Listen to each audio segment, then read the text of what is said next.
In a distant country, where the towns had improbable names, a woman looked upon the unmoving form of her newborn baby and refused to see what the midwife saw. This was her son. She had brought him forth in agony, and now he must suck. She pressed his lips to her breast. "But he is dead," said the midwife. "No," his mother lied. "I felt him suck just now." Her lie was as milk to the baby, who really was dead, but who now opened his dead eyes and began to kick his dead legs. "There, do you see?" And she made the midwife call the father in to know his son. The dead boy never did suck at his mother's breast.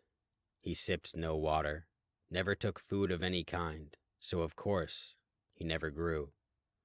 But his father, who was handy with all things mechanical, built a rack for stretching him so that, year by year, he could be as tall as the other children. When he had seen 6 winters, his parents sent him to school. Though he was as tall as the other students, the dead boy was strange to look upon. His bald head was almost the right size, but the rest of him was thin as a piece of leather and dry as a stick. He tried to make up for his ugliness with diligence, and every night he was up late, practicing his letters and numbers. His voice was like the rasping of dry leaves. Because it was so hard to hear him, the teacher made all the other students hold their breaths when he gave an answer. She called on him often, and he was always right. Naturally, the other children despised him. The bullies sometimes waited for him after school, but beating him, even with sticks, did no harm. He wouldn't even cry out. One windy day, the bullies stole a ball of twine from their teacher's desk, and after school, they held the dead boy on the ground with his arms out so that he took the shape of a cross. They ran a stick in through his left shirt sleeve and out through the right. They stretched his shirt tails down to his ankles, tied everything in place, fastened the ball of twine to a buttonhole, and launched him. To their delight, the dead boy made an excellent kite. It only added to their pleasure to see that owing to the weight of his head, he flew upside down. When they were bored with watching the dead boy fly, they let go of the string.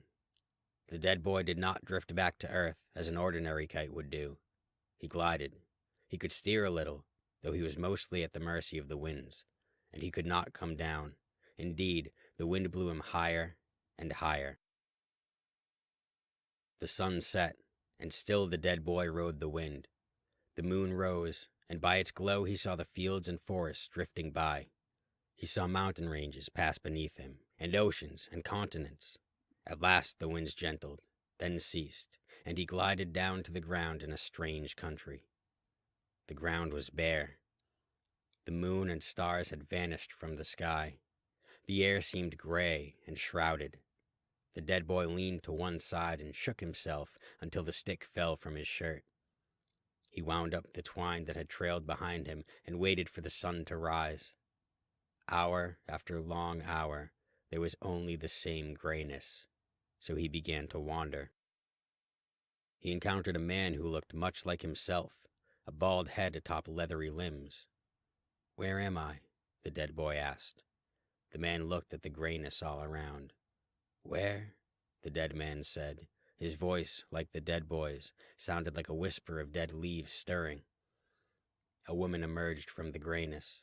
Her head was bald too, and her body dried out. "This," she rasped, touching the dead boy's shirt. "I remember this." She tugged on the dead boy's sleeve. "I had a thing like this." "Clothes?" said the dead boy. "Clothes," the woman cried. "That's what it is called." More shriveled people came out of the grayness. They crowded close to see the strange dead boy who wore clothes. Now the dead boy knew where he was. This is the land of the dead. "Why do you have clothes?" asked the dead woman. "We came here with nothing. Why do you have clothes?" "I have always been dead," said the dead boy. "But I spent 6 years among the living." "6 years," said one of the dead. "And you have only just now come to us? Did you know my wife?" asked the dead man. "Is she still among the living? Give me news of my son. What about my sister?" The dead people crowded closer. The dead boy said, "What is your sister's name?"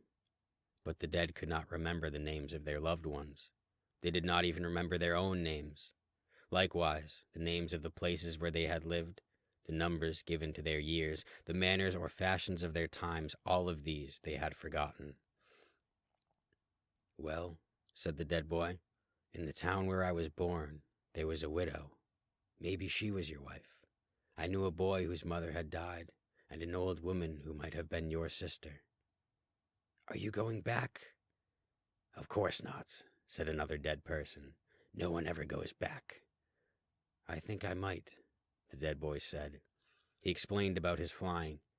"When next the wind blows—" "The wind never blows here," said a man so newly dead that he remembered wind. "Then you could run with my string. Would that work?" "Take a message to my husband," said a dead woman. "Tell my wife that I miss her," said a dead man. "Let my sister know I haven't forgotten her. Say to my lover that I love him still."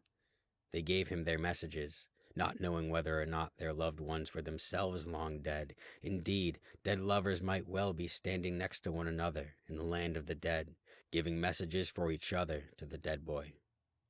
Still, he memorized them all. Then the dead put the stick back inside his shirt sleeves, tied everything in place, and unwound his string.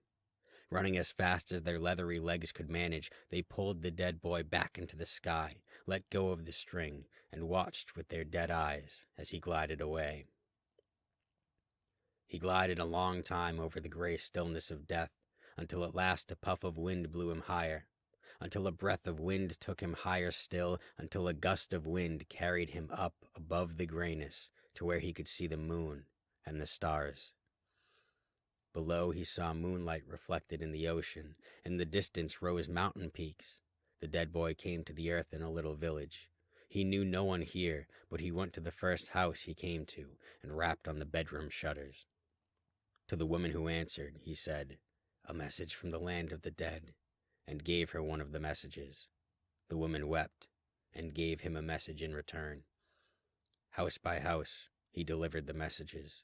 House by house, he collected messages for the dead. In the morning, he found some boys to fly him, to give him back to the wind's mercy, so he could carry these new messages back to the land of the dead. So it has been ever since.